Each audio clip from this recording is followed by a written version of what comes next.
Nice to be with you. I know I'm supposed to be talking about a bridge over troubled water, right? You guys helping me out? Good?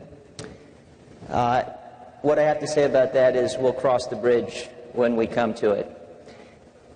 It was 6 men of Indostan, to learning much inclined, who went to see the elephant, though all of them were blind, that each by observation might satisfy his mind. The first approached the elephant, and happening to fall against his broad and sturdy side, at once began to bawl, "God bless me, but the elephant is very like a wall." The second, feeling of the tusk, cried, "Ho, what have we here? So very round and smooth and sharp, to me 'tis mighty clear, this wonder of an elephant is very like a spear." The third approached the animal, and happening to take the squirming trunk within his hands, thus boldly up and spake, "I see," quoth he, "the elephant is very like a snake." The fourth reached out an eager hand and felt about the knee. "What most this wondrous beast is like is mighty plain," quoth he. "'Tis clear enough the elephant is very like a tree." The fifth, who chanced to touch the ear, said, "In the blindest man can tell what this resembles most. Deny the fact who can. This marvel of an elephant is very like a fan." The sixth no sooner had begun about the beast to grope, than seizing on the swinging tail that fell within his scope, "I see," quoth he, "the elephant is very like a rope." And so these men of Indostan disputed loud and long, each in his own opinion, exceeding stiff and strong, though each was partly in the right, and all were in the wrong. So often theologic wars, the disputants, I ween, tread on in utter ignorance of what each other mean, and prate about an elephant not one of them has seen.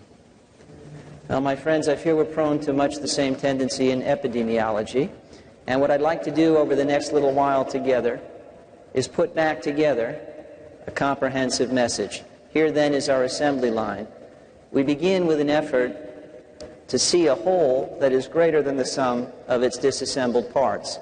I want to talk about our hands, the peril, promise, and problem, using the right metaphor, getting professional help, helping thyself, climbing the spiral stair, using the big spoon, and taking the fork in the road.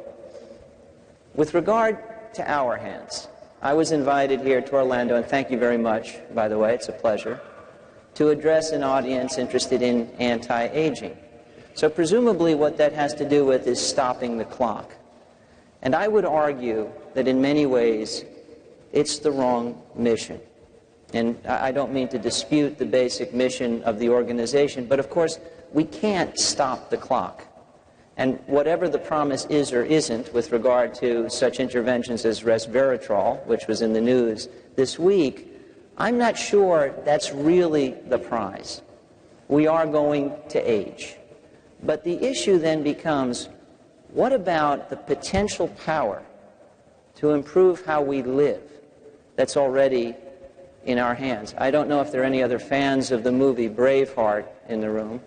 And if we're going to talk about that movie, we have to forgive Mel Gibson's many transgressions. But his character, William Wallace, tells us, all men die. Not all men truly live. Now, if we replace men with people and ignore the tendency to drunken anti-Semitic rants, William Wallace had something worth listening to there, I think. It's about really living. And the opportunity to really live is really quite incredible. That story in the modern era perhaps begins back in 1993. Arguably, we could trace it back to Hippocrates. In 1993, Bill Foege and Mike McGinnis published a seminal paper in the Journal of the American Medical Association entitled Actual Causes of Death. Up until then, when we talked about the leading causes of premature death, we listed diseases: heart disease, cancer, stroke, respiratory disease, diabetes.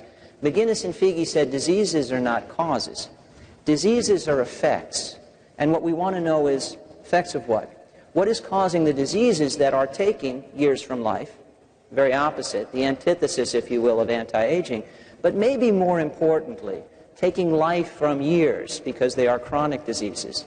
And the answer was a list of 10 factors which overwhelmingly each of us can control in our daily lives. But the list of 10 need not concern us here this morning because it in turn was overwhelmingly dominated by just the first 3.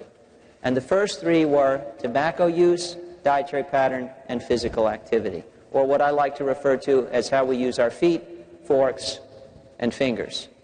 Feet, forks, and fingers were the leading causes of premature death and chronic disease, things taking both life from years and years from life in 1990.